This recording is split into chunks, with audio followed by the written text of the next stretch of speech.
नमस्कार, आपण पाहताय कोकणचं नंबर 1 महा चॅनल कोकण सात लाईव्ह. बातमीपत्रात आपलं स्वागत. सुरुवात करूया हेडलाईन्सनं. तर केसरकरांना गावबंदी करू, केळे ग्रामस्थांचा इशारा.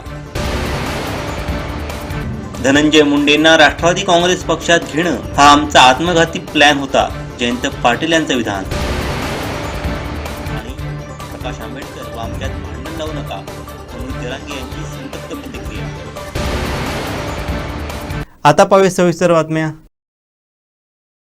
आ आ आई येस ब ब बदक क क कणीदार आ ख ख खमंग ग ग गोकुळ तू हा अगदी घरच्यासारखं. कणीदार खमंग म्हणजेच गोकुळ तूप.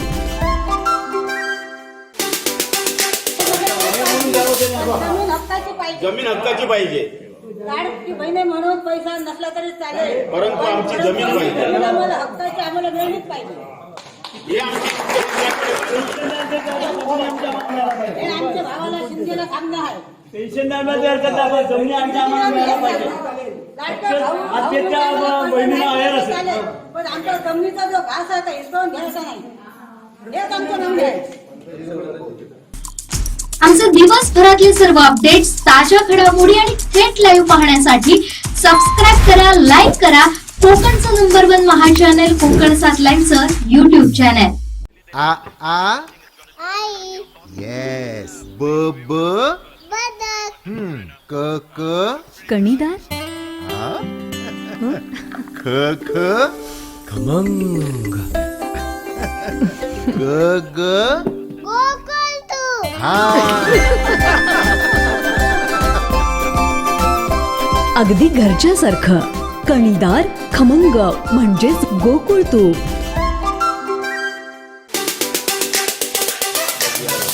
गावच्या हितासाठी आमच्या आहे. गेली 25 वर्षे या जमिनीसाठी आमचे ग्रामस्थ लढा देत आहेत आणि त्या लढ्यासाठी दीपक केसरकरांनी आम्हाला सुरुवातीला काही मदत केली असेल, परंतु जे कावळेशेत पॉईंटचे 19 आणि 20 सर्वे नंबर आहे, ही त्यांची जी मागणी आहे ही खोटी मागणी आहे आणि त्या मागणीला आम्ही कधीही गाव बळी पडणार नाही. ती कायमचीच आमची राहील आणि ती जशी शेतकऱ्यांना दिलेली आहे ती जमीन त्याच शेतकऱ्यांना मिळेल. तो नेमका विषय असेल की त्यांचा स्वार्थीपणा ह्या सर्वे नंबरमध्ये दिसून येतो, कारण अशी मागणी कधीही आमच्याकडे आलेली नाही आणि आम्ही शासनाकडे असंही म्हटलेले नाही की तुम्हाला आम्ही तो सर्वे नंबर देतो म्हणून. माननीय पालकमंत्री रवींद्रजी चव्हाण यांच्या आदेशानुसार कलेक्टर आणि माननीय कलेक्टर आणि आमचे महसूल मंत्री विखे साहेब पाटील यांच्याशी उपोषणा स्थळावरून जी बोलणी झाली त्या आधारे आमचा 100% विश्वास वाढलेला आहे. आमचं नेतृत्व करणारे संदीपजी गावडे हे कधीही स्वस्थ बसणार नाही आणि त्या अनुषंगाने त्यांनी 15 ऑगस्ट 7/12 हातात मिळण्याची एक विश्वास दिलेला आहे आणि तो सार्थकी लागेल असा आमचा सगळ्या गावाला विश्वास आहे, आम्हालाही विश्वास आहे आणि आमचा पूर्ण विश्वास पालकमंत्र्यावर आहे. होय, जर आमच्या हा शेवटचा लढा असेल, ह्याच्या पुढे लढ्यासाठी काही शिल्लकच राहणार नाही. त्यामुळे आम्ही हा पूर्णपणे कावळेशात पॉईंट बंद करू आणि या शासनाला जाग आणून देऊ की ही आमची जमीन हक्काची आहे, ती आणि आम्हाला मिळालीच पाहिजे. यावर आम्ही अगदी ठामपणे बोलत आहोत आणि परंतु ह्या जमिनीच्या बाबतीत जर ते संबंध बिघडवत असतील तर त्यांना हे गावबंदीचे पण आदेश होऊ शकतील. तळे आणले तर केसरकरांना गावबंदी गाव आहे. ही आमची जी भूमिका आहे ही आमची स्थानिक भूमिपुत्रांची भूमिका आहे. ही आम्हाला शासनाची जी सहकार्य जर मिळालं नाही तर आम्ही कायमस्वरूपी ह्या शासनावर सुद्धा बहिष्कार टाकू शकतो गाव मिळून.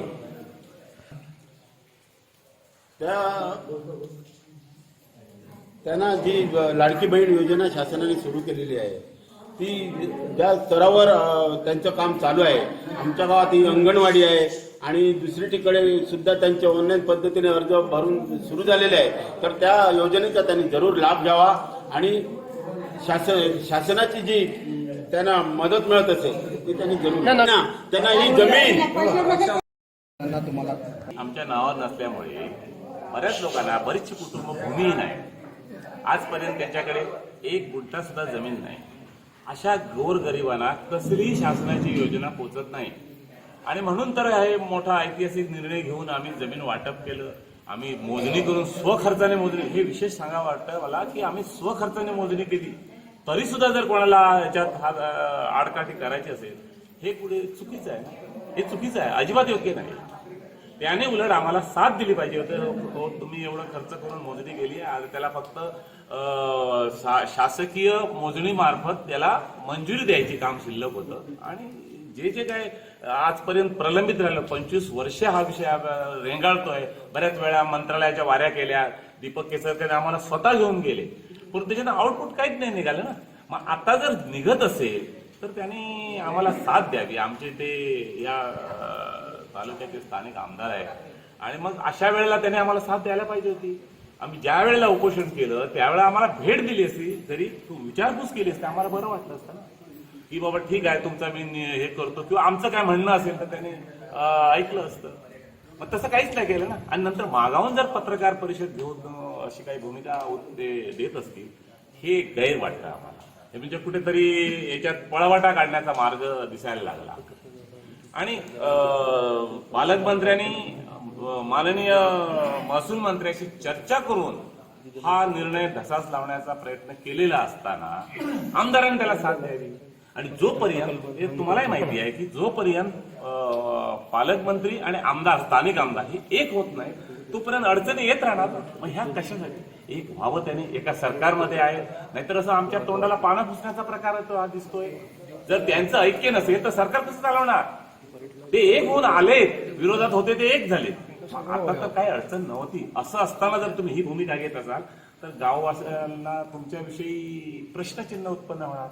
ठीक आहे, तुम्ही म्हणाला ठीक होतं, जिव्हाळ्याचे संबंध होते, हे होतं ते होतं ना त्यावेळेला. मग परंतु तुम्ही तसं काय पुढे त्याची निर्णय नाही लागला ना. मग आता जर निर्णय लागत असेल तर तुम्ही मदत करावी. अगदी स्वच्छ मनाने मदत केली असती. आम्ही तुम्हाला डोक्यावर घेतलं असतं. आम्हाला कशाला कोणाला दोष द्यायचा किंवा काय करायचं. आमचा अगदी जे तुम्ही 2023च्या GR मध्ये म्हटलंय, GR मध्येच म्हटलेलं आहे की ही जमीन सगळ्यांना समप्रमाणात वाटप करून द्यायची आहे. मग आता ही वेळ आली ना. आणि उद्या समजा दुर्दैवाने सरकार हे कोसळलं तर नंतर आम्हाला कोण आहे पाठिंबा? आम्ही ज्यांची मदत घेतो ते आज आहेत. आज दोघे तुम्ही आहात. तुम्ही दोघांनी मिळून तो विचार करून त्यांना पालकमंत्र्यांना यांनी साथ द्यावी. कोणत्याही कृतीला याने विरोध करू नये असं आमचं प्रामाणिक मत. पण पर्यटन पोट मारून पर्यटन नको ना. पर्यटनामुळे आमचे सुद्धा काही कुटुंब पोट भरतायत. पण पर्यटन आहे हे मला सांगा, जर इथे काय बांधायचं असेल तर कावळे शेतच का? जर इमारती बांधायच्या असतील तर अन्य ठिकाणं खूप आहेत ना. कावळे शेत मध्ये येतात ते दीपक भाईंना आम्हाला सांगायचं आहे की कावळे शेतात येतात ते निसर्गासाठी येतात. त्या निसर्गाचा हात नका करू. इथे काहीतरी नवीन उपक्रम राबवलं तर त्याचा काही परिणाम होणार नाही. हा, राबवायचंच असेल तर एखादी विजेचं पाळणं आणा, जेणेकरून पर्यटक त्या व्हॅलीमधून ते निरीक्षण करू शकतील. हे असले करा ना. त्याला जमीन तुम्ही 70 एकर मागताय. 4-5 एकर आम्ही सोडलेलीच आहे, त्याच्यात काय असेल तर. पण इमारती मात्र कृपया बांधू नका. हे आमचं अगदी स्पष्ट मत आहे. इमारत बांधून तिथे आणखी ह्याची वाट लागणार आहे. नैसर्गिक जे नॅचरल आहे ते लोकांना मिळावं. लोक त्याच्यासाठी येतात. ते निसर्ग ह्याच्यासाठी येत नाही बिल्डिंग बघायला. मग आणखी कशासाठी त्यांना हवंय जमीन? आणि जी जमीन मुळात आम्ही 15 वर्षापूर्वी वाटप केलेली आहे ती तुम्ही मागताय पर्यटनासाठी, कसं शक्य आहे? आणि आता कोणताही सर्वे न करता तुम्ही ज्या वेळेला हे लावलं वन खातं तेव्हा दीपक भाई होते ना. मग दीपक भाईने का विरोध केला नाही? ज्या जमिनीत घरं आहेत ती तुम्ही वन खातं खासगी वन लावू शकता का? जिथे वाडी विस्तारासाठी नंबर आहे, तुम्हाला जर वाडी विस्तार करायची त्याच्यात करा ना. आम्ही देऊ ना ग्रामस्थांच्या सगळ्यांच्या संमतीने वाडी विस्तारासाठी किंवा इतर सुखसोयीसाठी आम्ही तो नंबर देऊ. 54 नंबर आम्ही राखीव ठेवलेला आहे थोडासा, तो पण त्या वाडी विस्तारासाठी आहे. जिथे जिथे वाड्या आहेत तो नंबर नक्कीच आम्ही देऊ ना. पण तुम्ही 19 आणि 20 प्रिसाइजली तो जो नंबर मागताय त्याची मग ती भूमिका ते लोकांसमोर स्पष्ट झाली पाहिजे होती. किंवा तुम्हाला तसं वाटत होतं तुम्ही काल उपोषणाच्या वेळी बोलला पाहिजे होता. मागावून तुम्ही ज्यावेळी पत्रकार परिषद घेतात तेव्हा तुम्ही आमच्या बरोबर, आम्ही तुम्हाला एवढं सहकार्य केलं, आम्ही तुम्हाला कायम निवडून आणून दिलं, मग तुम्ही आमच्याशी प्रामाणिक नको का राहायला? हा कुठेतरी अविश्वास या गावावर दाखवल्यासारखं होतंय. किंवा मग प्रेस्टिज इश्यू करताय तुम्ही, पालकमंत्र्याचं असं केलं तर मी असं करणार. जे आजपर्यंत होत गेलं, आजपर्यंत असंच होत गेलं. दोन पार्ट्यांनी एकमेकांमध्ये विरोध करत आम्हाला डावलत गेले. आजपर्यंत प्रलंबित ठेवलं गेलं हा विषय आमचा. वासनात तुम्ही गुंडाळून ठेवलाच आहे, परंतु आता नका करू. आता तुम्ही मोठं मन करा. अजूनही वेळ गेलेली नाही. बघा, ते आम्ही जे निवेदन दिलं त्याच्यात तो शब्द सुद्धा आम्ही फिरवलाय आमच्या गावाला विनंती करून. पण जर तुम्ही आता नाही मदत केली तर तो आम्हाला निर्णय घ्यावा लागेल. शासनाचीच गरज नाही हो, आमदार खासदार सोडा, शासनाचीच गरज नाही असं आमचं मत आहे. आम्ही पुरेशी जमीन आहे, आम्ही इथे जसं पूर्वी राहत होतो आताही राहू ना. विकासापासून वंचित ठेवलं आम्हाला गेली 20 वर्ष. आमचे दिवसभरातले सर्व अपडेट्स, ताज्या घडामोडी आणि थेट लाईव्ह पाहण्यासाठी सबस्क्राईब करा, लाईक करा कोकणचं नंबर 1 महा चॅनल कोकण 7 लाईव्हचं YouTube channel. Shri Tuljabhavani complex 1 BHK 2 BHK and shop. Project by Shri Tuljabhavani developers. Gawandiwada opposite Asha park, near Bharad Naka, Malvan, Sindhudurg. आपल्या स्वप्नातील घर प्रत्यक्षात. Contact details for booking. विधान परिषदेच्या नवनिर्वाचित 11 आमदारांना विरोधी पक्षनेते अंबादास दानवे यांनी शुभेच्छा दिल्या आहेत. मला असं वाटतं ही प्रक्रिया आहे आपल्या लोकशाहीची का विधिमंडळाची. आणि सगळ्यात आधी या 11च्या 11 सदस्यांना मनपूर्वक शुभेच्छा याच्यासाठी देईल की यांच्या हातून या महाराष्ट्राची सेवा घडो. कारण हे आपल्या महाराष्ट्रातलं लोकशाहीचं सर्वात मोठं मंदिर आहे आणि या ठिकाणी त्यांचा प्रवेश होत असताना त्यांच्या हातून या महाराष्ट्राची सेवा घडो एवढ्या प्रकारची प्रार्थना मी करेन. आणि निश्चित हे 11च्या 11 जण त्या पद्धतीनं निश्चित काम करतील ही अपेक्षा आणि खात्री.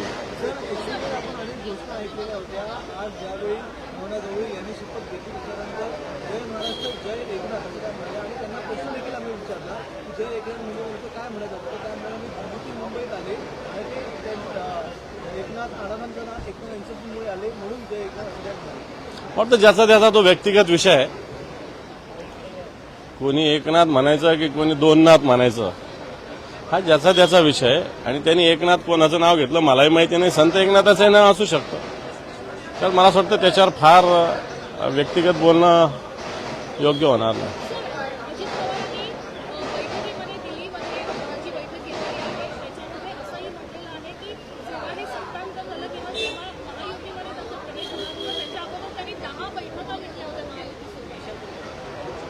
हे अख्ख्या महाराष्ट्राला माहीत होतं. वर्षभरापासून अजितदादा त्यांच्या संपर्कात होते आणि हेही काही महाराष्ट्राला माहिती नाही अशातला भाग नाही. सकाळी बऱ्या पहाटे त्यांनी भारतीय जनता पार्टीबरोबर शपथविधी केलेला होता आणि नंतरही त्यांनी वेशांतर. मला वाटतं आता संजय राऊत साहेब बोलले की देवेंद्र फडणवीसांनी सुद्धा अशीच प्रतिक्रिया दिली होती मागे की मी काय हुडी घालून भेटायचो. वाटतं त्यांनी सांगितलं की फिरतं वेशांतर, फिरता रंगमंच वेशांतर करून करणारी ही मंडळी आहे, जनतेला उल्लू बनवणारी. अजित पवारांनी असं देखील पत्रकारांचं अनौपचारिक गप्पा मारताना सांगितलं की विमानाची तिकीट देखील पवार या नावाने न काढता हे पवार या नावाने काढायचं. त्याच्यानंतर अनेक बैठका झाल्या, त्या बैठकांच्या संदर्भात तुम्हाला काहीच माहीत नव्हतं. असे एक नवीन खुलासे जे आहेत ते त्यांच्या तोंडूनच ते काढतात. मला असं वाटतं मांजर दूध पित असताना तिला वाटतं की आपल्याला कोणी बघत नाही, परंतु वर्षभरापासून तशा पद्धतीची माहिती महाराष्ट्रातील जनतेला आणि विशेषतः राष्ट्रवादी काँग्रेसला होतीच असं मला तरी वाटतं. आमचे दिवसभरातले सर्व अपडेट्स, ताज्या घडामोडी आणि थेट लाईव्ह पाहण्यासाठी सबस्क्राईब करा, लाईक करा कोकणचं नंबर 1 महा चॅनल कोकण 7 लाईव्हचं युट्यूब चॅनल.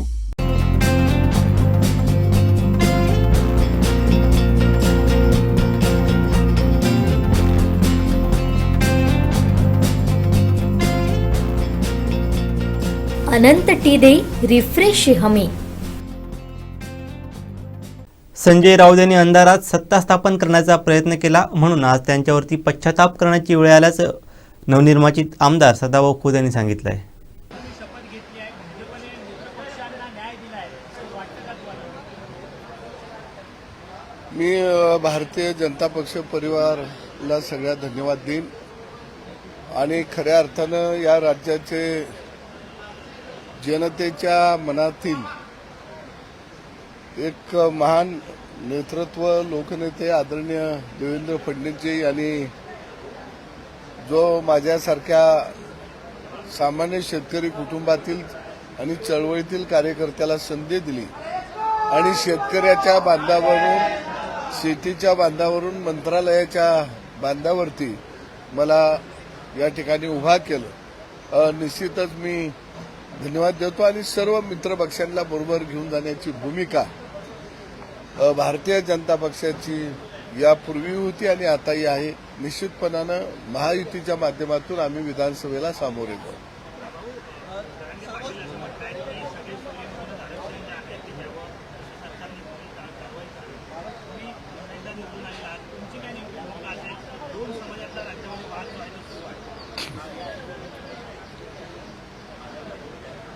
मुळामध्ये मराठा समाजाच्या प्रश्नाच्या संदर्भामध्ये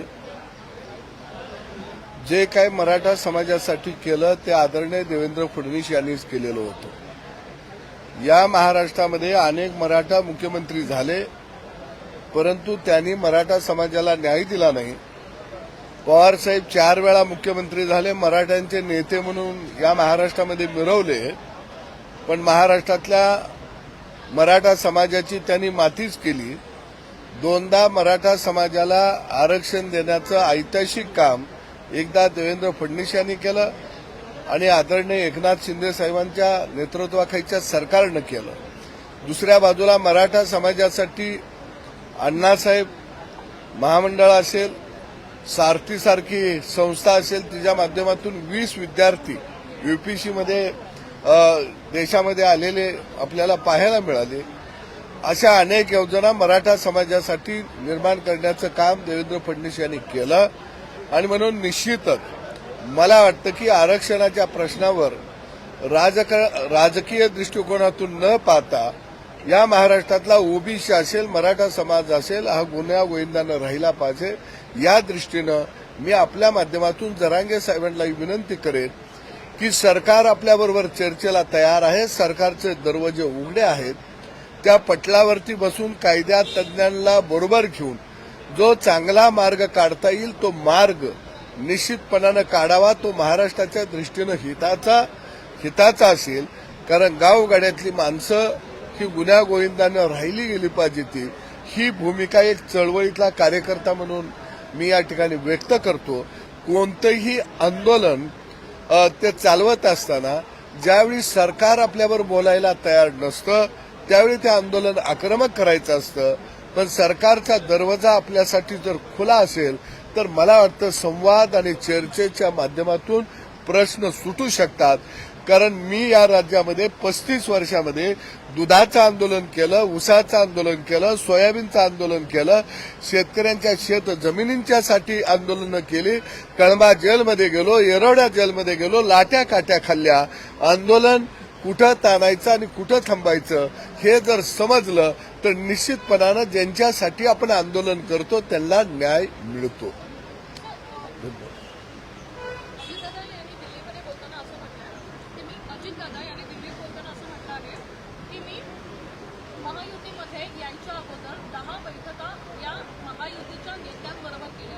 कुणी म्हटलं नाही. मला वाटतं की राजकारणामध्ये सगळेच एकमेकावर बोलत असतात, बैठका घेत असतात, त्यात काही फार नवीन आहे अशातला भाग नाही. परंतु संजय राऊत साहेबांना काही गोष्टी त्या नवीन वाटत असतात. परंतु ज्यावेळी महाविकास आघाडीचं सरकार होतं त्यावेळी संजय राऊत हे महाभारतातला संजय असं समजून भाष्य करत होते. त्यांना पुढचं कळत होतं आणि सरकार गेल्यानंतर त्यांना आता वेगळ्या वेगळ्या पद्धतीनं कोण कसं कुणाला भेटलं, वेश बदलून भेटलं का, कसं अंधारात भेटलं का, उजेडात भेटलं. अरे महाराष्ट्रामध्ये सत्ता उजेडात भाजप शिवसेनेची आलेली होती, परंतु संजय राऊत सारख्या माणसांनी अंधारात त्या ठिकाणी कट कारस्थान करून ही सत्ता घालवली आणि आज त्यांच्यावर पश्चाताप करण्याची वेळ आलेली आहे. आणि संजय राऊत यांच्याकडे महाराष्ट्रातली जनता एक कर्मणूक म्हणून पाहत असतात आणि त्यामुळं त्यांच्या बोलण्याचा फारसा परिणाम महाराष्ट्रातल्या जनतेवर होत नसतो. अण्णा आता मी काय बोलायचं?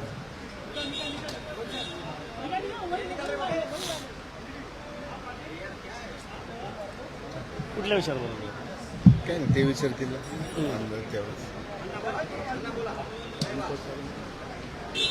संधी दिली. आज भारतीय जनता पक्षाच्या राज्याचं वरिष्ठ नेतृत्व ज्यांनी या महाराष्ट्राचा गतिमान आणि नियोजनबद्ध विकासाचं स्वप्न पाहिलं असे या राज्याचे उपमुख्यमंत्री आदरणीय देवेंद्र फडणवीस साहेब, राज्याचे भारतीय जनता पक्षाचे अध्यक्ष आदरणीय चंद्रशेखरजी बावनकुळे साहेब, या सर्वांच्या मुळे माझ्यासारख्या एका वारकरी परिवारातल्या मुलाला विधान परिषदेमध्ये आमदार म्हणून काम करण्याची संधी मिळाली.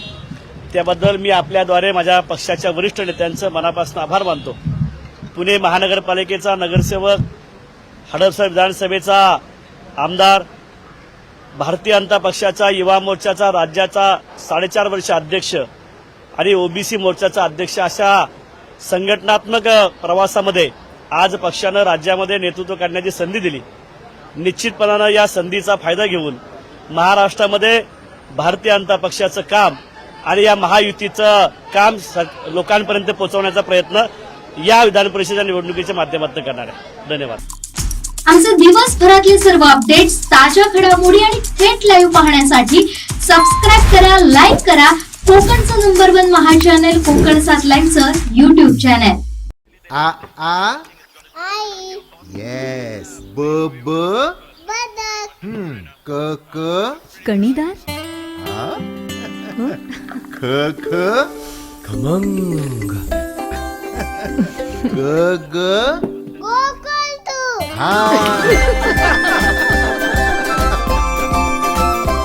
अगदी घरच्यासारखं. कणीदार, खमंग म्हणजेच गोकुळ तूप. मराठा आरक्षणाबाबत पवारांची भूमिका दुटप्पी असल्याचं विधान गिरीश महाजन यांनी केलं आहे. तिथे काय होणार नाही, राज्यातले प्रश्न राज्यात सोडवले पाहिजे. शरद पवारांनी पुढाकार घ्यावा. शरद पवार साहेबांना मुख्यमंत्री म्हणालेले आहेत, बाकी जण त्यांना म्हणतायत, पण त्यांनी पुढाकार घ्यावा ना. एक तर आपल्या कारकिर्दीमध्ये काहीच केलं नाही. आपण इतक्या वर्ष मुख्यमंत्री होतो राज्यामध्ये, आपलं सरकार होतं, त्यावेळेला तर आपण कधी मराठा आरक्षणाचा म पण उच्चारलेला नाही. आता तुम्ही सल्ला देताय, चांगलं आहे, मग आपणच पुढाकार घ्या, आपण सहभागी व्हा. पण ज्या वेळेला आम्ही सर्वपक्षीय बैठक बोलवतो त्यावेळेला यायचं नाही, लोकांना येऊ द्यायचं नाही आणि नंतर मग उपदेश द्यायचा, तर मला वाटतं हे फार योग्य नाही.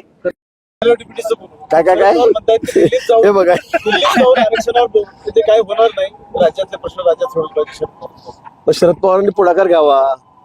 शरद पवार साहेबांना मुख्यमंत्री म्हणालेले आहेत, बाकी जण त्यांना म्हणतायत, पण त्यांनी पुढाकार घ्यावा ना. एक तर आपल्या कारकिर्दीमध्ये काहीच केलं नाही. आपण इतक्या वर्ष मुख्यमंत्री होतो राज्यामध्ये, आपलं सरकार होतं, त्यावेळेला तर आपण कधी मराठा आरक्षणाचा म पण उच्चारलेला नाही.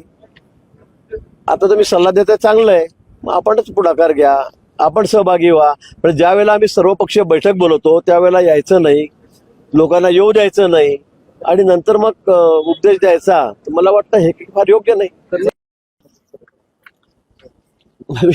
मी परत तेच प्रश्नाचं उत्तर तेच देतोय. मी तेच म्हणतो किंवा बाहेर काही बोलायचं, आत काही बोलायचं, तेवढ्यासाठीच आम्ही सगळे सर्वपक्षीय बैठक बोलावलेली होती. पण या बैठकीमध्ये त्या दिवशी कोणी आलं नाही. आता कोणी निरोप दिला जाऊ नका म्हणून काय हा विषय वादातीत आहे. पण मला असं वाटतं की त्यांनी सांगितलं पाहिजे ना.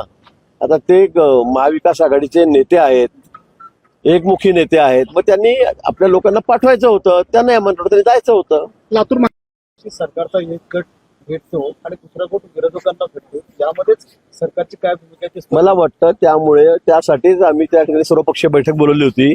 आत काही बोलायचं, बाहेर काही बोलायचं, त्यापेक्षा सर्वांनी मिळून हा निर्णय घेतला पाहिजे. कारण आपण बघितलं असेल की एकंदरीत समाज जीवनावर परिणाम करणारा हा विषय आहे. आपण बघतोय की समाजामध्ये तेढ निर्माण होते, जातीयतेमध्ये तेढ निर्माण होते. त्यामुळे सर्वांनी बसून हा महाराष्ट्राच्या हिताचा निर्णय आहे सर्व समाजाच्या हिताचा निर्णय आणि तो सगळ्यांनी एकत्रितपणे घेतला पाहिजे ही आमची भावना होती. आणि म्हणून आम्ही बैठकही बोलवली, पण त्या बैठकीला जायचं नाही, त्या बैठकीवर बहिष्कार टाकायचा.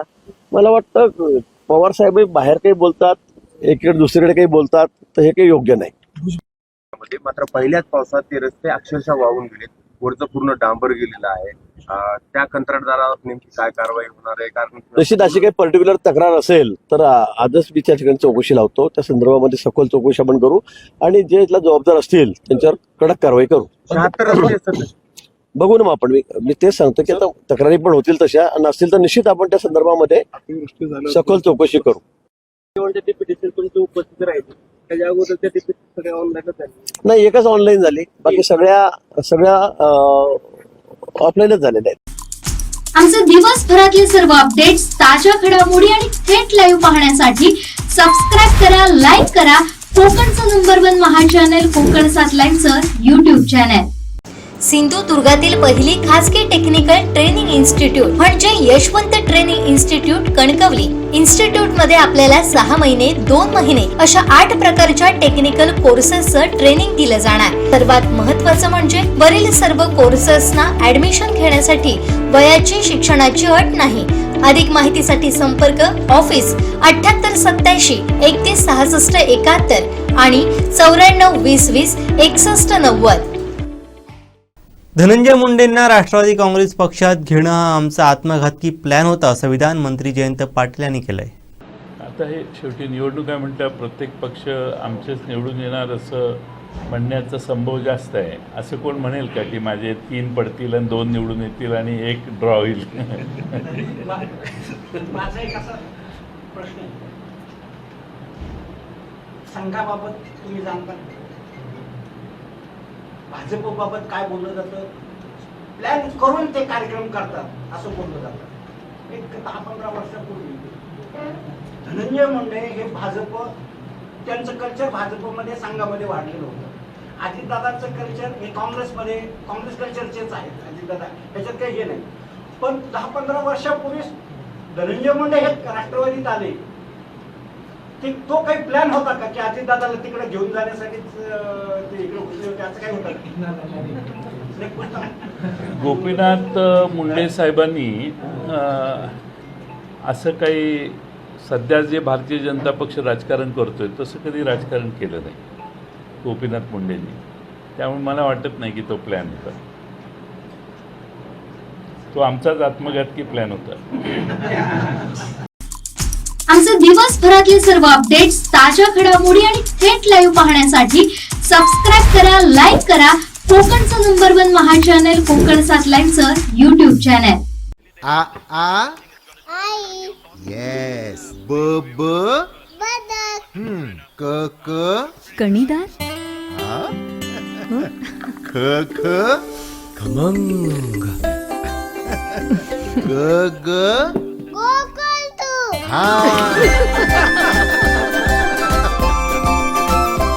अगदी घरच्यासारखं कणीदार खमंग म्हणजेच गोकुळ तूप.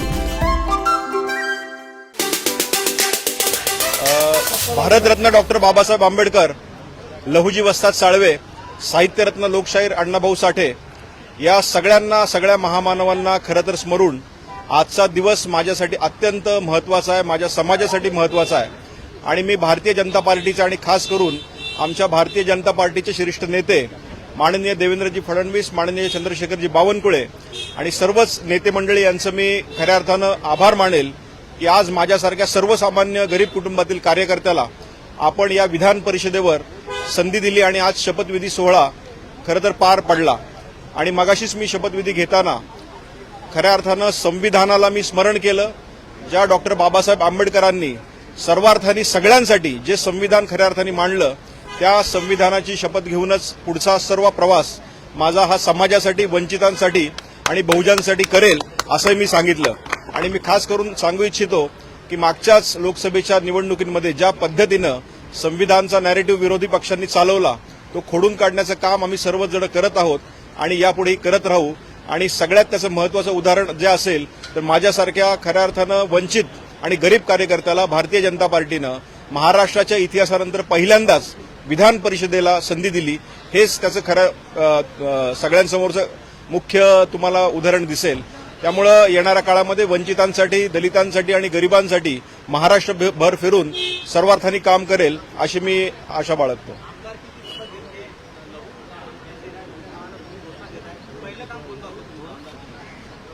खरं तर मी आत्ताच सांगितलं की आमचे आराध्य दैवत लहुजी आहेत, डॉक्टर बाबासाहेब आंबेडकर आहेत, अण्णाभाऊ साठे आणि सर्वच महामानव आहेत. आणि सगळ्यात पहिलं काम महाराष्ट्रातल्या खऱ्या अर्थानं वंचित असलेल्या 59 जातींसाठी चालू करेल. आणि 59 जातीमध्ये माझा समाज, मातंग समाज आहेतच, पण 59 जातीपैकी 59व्या जातीपासून मी काम चालू करेल. आमच्यासाठी जातीचा सर्वात महत्वाचा प्रश्न आहे, जो अनेक दिवसापासून प्रलंबित आहे, तो अबकडेचा प्रश्न आहे. त्यासाठी मी खऱ्या अर्थाने सर्व महाराष्ट्रभर फिरून सगळ्यांना एकत्रीकरण करून खऱ्या अर्थानं तो प्रश्न कसा मार्गी लावेल यासाठी मी प्रयत्न करणार आहे. बार्टीच्या धर्तीवर आरटीचे प्रयत्न झालेले आहेत. आरटीच्या माध्यमातून सामाजिक, शैक्षणिक आणि सगळ्या अर्थाने प्रगती समाजाची कशी होईल याकडे लक्ष देईल. आणि 59 जाती ज्या आहेत अनुसूचितच्या, या सर्व जातींसाठी शैक्षणिक उद्धारासाठी, व्यावसायिक उद्धारासाठी आणि सामाजिक उद्धारासाठी प्रेरणेने आणि 24 तास काम करेल.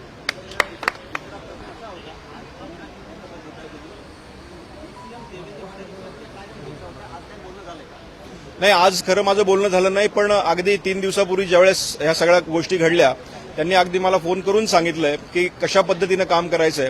आणि संपूर्णपणे महाराष्ट्रभर आपल्या समाजासाठी, खास करून मागासवर्गीय समाजासाठी ज्या ज्या त्यांच्या भावना आहेत त्यांनी त्या माझ्यापर्यंत पोहोचवलेल्या आहेत. आणि त्यांनी जो माझ्यावर विश्वास दाखवलाय त्याला पूर्ण करण्याचं माझं मी त्यांना वचन दिलंय आणि संपूर्ण मी वेळ त्यासाठी देणार आहे.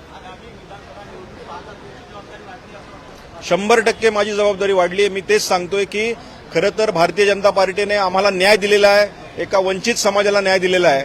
आणि हाच खऱ्या अर्थानं सगळ्यात महत्वाचा मुद्दा संविधानाच्या दृष्टीने मला वाटतो.